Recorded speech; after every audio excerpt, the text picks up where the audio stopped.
येथे झालेला दहशतवाद्यांचा भ्याड हल्ला याचा सर्वप्रथम आम्ही निषेध करतो. खरं तर हा भारतीयावरचा हल्ला आहे, भारत देशावरचा हल्ला आहे.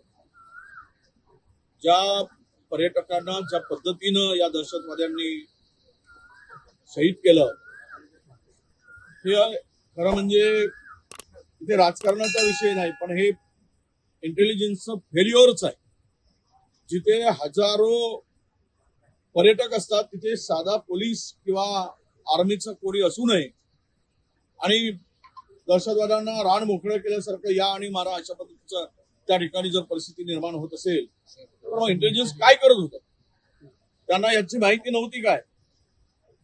आणि आज संपूर्ण देशभरातील परदेशातील मोठा पर्यटकांचा लोंढा तिकडे जातो आहे, तर पुरेशी व्यवस्था करणं हे सुद्धा अनिवार्य होतं. ज्या पद्धतीनं या दहशतवाद्यांनी टार्गेट करून या देशाच्या संस्कृतीवर, या देशाच्या एकूणच जी काय आता स्टेटमेंट येत आहे, तो ते दहशतवादी हे धर्मांधपणे त्या ठिकाणी अमानुषपणे गोळीबार करताना आपल्याला सगळ्यांना बघितलं आहे. या संदर्भात जम्मू काश्मीर मधून जे हिंदूंचं पलायन होत होतं किंवा हिंदूंना तिथून अनेक हिंदूंना काश्मीर सोडावं लागलं, पंडितांना असेल किंवा हिंदूंना.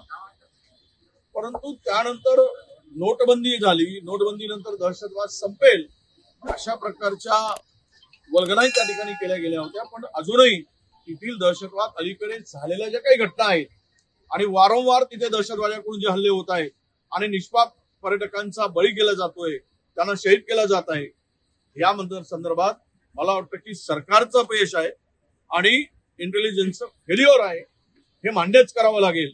आता चौकशी वगैरे होईल तो भाग वेगळा, पण सरकारने ही चूक मान्य करावी आणि आम्ही त्यांच्या पाठीमागे आहोत. संपूर्ण देश या संकटात सापडलेल्या कुटुंबाच्या पाठीमागे आहे. जे काही तिकडे पर्यटक आहेत त्यांना सुखरूप काढून त्यांच्या घरापर्यंत पोहोचवण्याचं काम व्हावं यासाठी जे सहकार्य लागतं ते संपूर्ण सहकार्य जम्मू काश्मीर सरकार किंवा भारत सरकार करते आहे.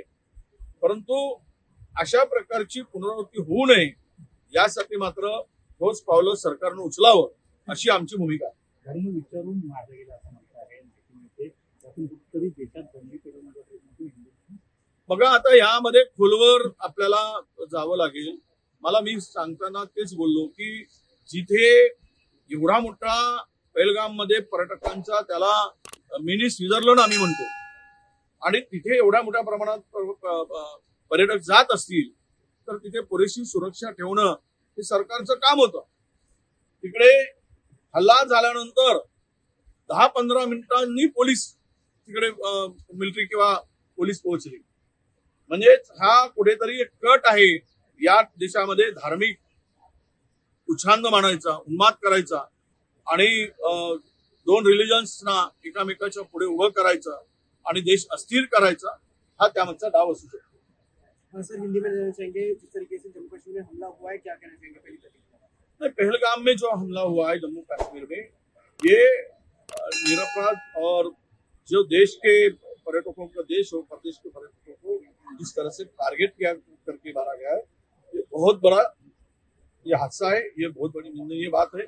मैं यही कहूंगा कि इस तरह की घटना जो घटी तब ये इंटेलिजेंस क्या कर रहा था. पहलगाम ऐसा स्थल है कि जहाँ पे हजारों पर्यटक वहां पे जाते हैं, प्रदेश के भी जाते हैं, देश के भी जाते हैं.